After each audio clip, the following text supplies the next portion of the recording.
यदि आपको कभी किसी को बुरी खबर देनी पड़ी है तो आपने शायद यह तय करने में कुछ चिंताजनक क्षण बिताए होंगे कि इसे कैसे और कब देना है। शायद अपनी बातचीत कैसे शुरू करनी है। कल्पना कीजिए कि अपना अधिकांश जीवन लोगों को बुरी खबर देने में बिताना कितना कठिन होगा। खैर, आप जानते हैं कि एक तरह से यह भविष्यवक्ता यहेजकेल का जीवन और सेवा थी। और अब हम अध्याय 22 में हैं और वह निर्वासितों को यहूदा और उसकी राजधानी यरूशलेम पर आने वाले परमेश्वर के न्याय के बारे में और बुरी खबर देने वाले हैं। खैर, अध्याय की शुरुआत परमेश्वर के यहेजकेल से यह कहने के साथ होती है, यहां पद 2 में, क्या तुम खूनी शहर का न्याय करोगे, फिर उसे उसके सभी घृणित कार्यों की घोषणा करो। दूसरे शब्दों में, यहेजकेल को अभियोजक या न्यायाधीश के रूप में बुलाया गया है ताकि यरूशलेम पर आरोप लगाया जा सके जो यहूदा का प्रतिनिधित्व करता है। अध्याय 20 में अदालत में प्रस्तुत सबूत थे, जैसे कि हमने जल्दी से इज़राइल की परमेश्वर के खिलाफ विद्रोह की लंबी इतिहास को देखा। लेकिन अब इस वर्तमान पीढ़ी के पाप सबूत के रूप में प्रस्तुत किए गए हैं। और बुरी खबर यह है कि वे सभी आरोपित के रूप में दोषी हैं। अब यहां पद 3 से 12 में पापों की एक लंबी सूची प्रस्तुत की गई है और इस सूची में सबसे पहले रक्तपात और मूर्ति पूजा हैं। अब विशेष रूप से इन 2 पापों के कारण प्रभु अब पद 4 में कहते हैं, तुम्हारे वर्षों का निर्धारित समय आ गया है। मैंने तुम्हें राष्ट्रों के लिए अपमान और उपहास बना दिया है। एक बाइबल विद्वान ने लिखा, भगवान से प्रेम करने के बजाय उन्होंने मूर्ति पूजा की ओर रुख किया था और उनके साथ ही इजरायलियों के प्रति उनका प्रेम विश्वासघात में बदल गया था। बहुत सही कहा। राजनीतिज्ञों और धार्मिक नेताओं ने स्पष्ट रूप से मार्गदर्शन किया है। वे निर्दोष लोगों को फांसी देने, माता पिता के साथ घृणास्पद व्यवहार करने, अनाथों और विधवाओं का फायदा उठाने के दोषी हैं। उन्होंने मूर्ति पूजा, वित्तीय धोखाधड़ी और व्यभिचार का अभ्यास किया है और यह सूची लगातार चलती रहती है। लेकिन चाहे वे पाप कितने भी बुरे क्यों न हों, सुनिए, यहां सबसे बड़ा पाप है।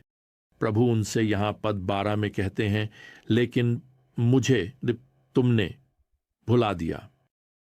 खैर, यह सब सबूत भारी हैं, फैसला दोषी है और सजा अब यहां पद 15 में सुनाई जाती है, मैं तुम्हें राष्ट्रों के बीच बिखेर दूंगा।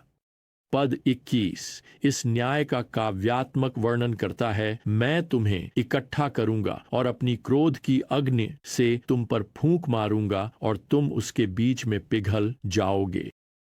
सुनिए प्रिय, भगवान केवल उद्धार के देवता नहीं हैं, वह न्याय के भी देवता हैं।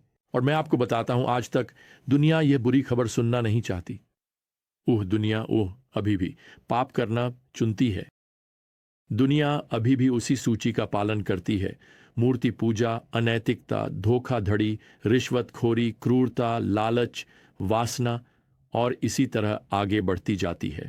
और यहां सबसे बड़ी बात है, दुनिया ने भगवान को भुला दिया है। जब भी कोई व्यक्ति या राष्ट्र भगवान को भूल जाता है तो प्रतिबंध हटा दिए जाते हैं, वे चले जाते हैं और सब कुछ अनुमत हो जाता है। लेकिन परिणाम वही रहेंगे।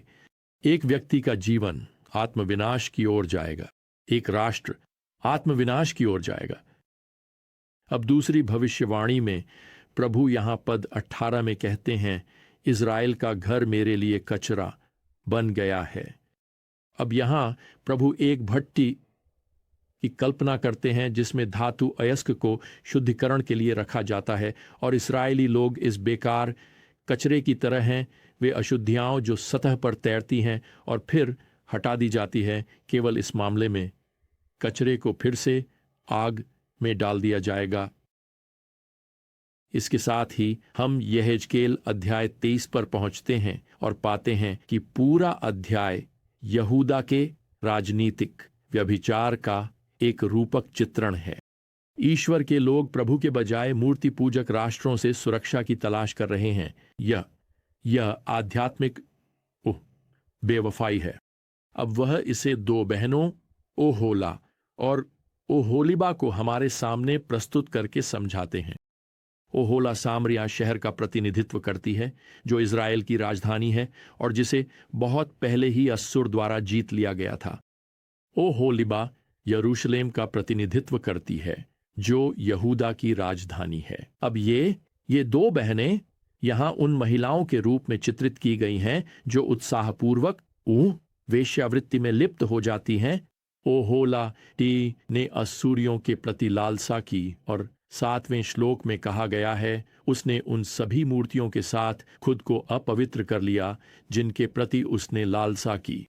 परिणाम स्वरूप 10वें श्लोक में बताया गया है कि उसे इन अस्सुरी प्रेमियों के हवाले कर दिया गया, जिन्होंने अंततः उसे मार डाला। अब भले ही ओहोलिबा, जो कि यरूशलेम और यहूदा है, उसने देखा कि उसकी बहन के साथ क्या हुआ, फिर भी वह इन मूर्ति पूजक राष्ट्रों के साथ वेश्यावृत्ति जारी रखती है और वह उनकी मूर्ति पूजक प्रथाओं को आमंत्रित करती है। इसे सब यरूशलेम में वापस लाती है। और प्रभु यहां 22वें श्लोक में कहते हैं, मैं तुम्हारे प्रेमियों को तुम्हारे खिलाफ भड़काऊंगा, ये जिनसे तुम घृणा में मुड़ गए थे, और मैं उन्हें तुम्हारे खिलाफ लाऊंगा। नीचे 35वें श्लोक में प्रभु उससे कहते हैं, क्योंकि तुमने मुझे भुला दिया है, तुम्हें अपनी अश्लीलता और वेश्यावृत्ति के परिणाम स्वयं भुगतने होंगे। फिर 49वें श्लोक में वह कहते हैं, तुम्हें अपनी पाप पूर्ण मूर्ति पूजा की सजा भुगतनी होगी और तुम जानोगे कि मैं ही प्रभु परमेश्वर हूं। अब ये वास्तव में अच्छी खबर है। दूसरे शब्दों में भगवान कह रहे हैं, तुम एक दिन जान जाओगे मैं कहीं नहीं गया, तुमने मुझे छोड़ा लेकिन मैं अभी भी यहाँ हूं। तुम मुझे भूल सकते हो, भगवान कह रहे हैं, लेकिन तुम मुझे मिटा नहीं सकते। अब यहां अध्याय 24 में न्याय आ जाता है। पहला श्लोक वह सटीक तारीख देता है जब प्रभु का वचन यहेजकेल के पास आता है। 9वें वर्ष में 10वें महीने में महीने के 10वें दिन प्रभु का वचन मेरे पास आया, मनुष्य के पुत्र, इस दिन का नाम लिख लो, इसी दिन का। अब हमारे आज के कैलेंडर पर यह जनवरी 588 ईसा पूर्व होगा और इसी दिन बाबुल के राजा ने यरूशलेम के खिलाफ चढ़ाई की। अब वह इसे यहां काव्यात्मक रूप से उबलते पानी के बर्तन के रूप में वर्णित करता है, जिसमें मांस के टुकड़े हैं। बर्तन या कड़ाही यरूशलेम का प्रतिनिधित्व करता है और इसे यहां जंग लगा हुआ और क्षयित बताया गया है। मांस के टुकड़े उन लोगों का प्रतिनिधित्व करते हैं जिन्हें एक एक करके बर्तन से निकाला जाता है। यह संकेत देता है कि उन्हें शहर से हटा दिया जाएगा। और फिर जब बर्तन अंततः खाली हो जाता है तो हमें यहां बताया गया है कि इसे जला दिया जाता है। यह यरूशलेम के जलने को दर्शाता है, जो पूरी तरह से आग में भस्म हो जाता है। कल्पना कीजिए, वैसे बस कल्पना कीजिए कि यह बुरी खबर यहूदा के लोगों और निर्वासितों के लिए कितनी बुरी थी, जो उम्मीद कर रहे थे कि वह शहर बच जाएगा। जैसे ही प्रभु यहां पद 14 में यह संदेश दे रहे हैं, वह स्पष्ट करते हैं, यदि कोई संदेह है, मैं इसे करूंगा, मैं पीछे नहीं हटूंगा, मैं नहीं छोड़ूंगा, मैं नहीं रुकूंगा। तुम्हारे तरीकों और कर्मों के अनुसार तुम्हारा न्याय किया जाएगा। स्पष्ट रूप से यह दुखद रूप से, भयानक रूप से बुरी खबर है। अब जब यह भविष्यवाणी यहेजकेल के माध्यम से दी गई है, प्रभु के पास अब अपने नबी के लिए एक अत्यंत दर्दनाक कार्य है। प्रभु यहां पद 16 में यहेजकेल से कहते हैं, मैं तुम्हारी आंखों की प्रिय वस्तु को तुमसे छीनने वाला हूं। दूसरे शब्दों में यहेजकेल की पत्नी मरने वाली है। अब हम नहीं जानते कि वह कुछ समय से बीमार थी या यह कुछ अचानक होने वाला है, लेकिन यहां प्रभु का दर्दनाक कार्य है। वह यहेजकेल से कहते हैं कि उसे उसकी मृत्यु पर शोक या बाहरी रूप से दुख नहीं मनाना है। वास्तव में यहेजकेल की पत्नी उसी रात मर जाती है, और जब निर्वासित लोग यहेजकेल की अजीब प्रतिक्रिया के बारे में पूछते हैं तो कोई आंसू नहीं होते, कोई दुख नहीं होता, यह हिजकेल उन्हें यहां पद 21 में समझाते हैं। प्रभु परमेश्वर कहते हैं, देखो मैं अपने पवित्र स्थान को अपवित्र कर दूंगा, जो तुम्हारी आंखों का आनंद है, और तुम्हारे बेटे और बेटियां जिन्हें तुम पीछे छोड़ आए हो, जो यरूशलेम में है, वे या तलवार से गिरेंगे और तुम वही करोगे जो मैंने किया है। पद 23, तुम शोक नहीं मनाओगे या रोओगे नहीं। खैर, जैसे यहजकेल अपनी पत्नी की मृत्यु से दुखी थे, वैसे ही यरूशलेम में बंदी ये निर्वासित लोग यरूशलेम के विनाश और उसके बाद उनके बच्चों के नरसंहार से दुखी होंगे, लेकिन वे इतने अभिभूत होंगे, वे इस वास्तविकता से प्रभावित होंगे कि उनके खिलाफ यह न्याय उचित था। आप जानते हैं, ये अध्याय सच कहें तो बुरी खबरों से भरे हुए हैं और भी बुरी खबरों से, लेकिन ये अध्याय हमें यह भी याद दिलाते हैं कि भगवान पवित्र हैं, भगवान अंततः पाप का न्याय करेंगे। और वैसे यहाँ एक सवाल है जिसका हमें जवाब देना है।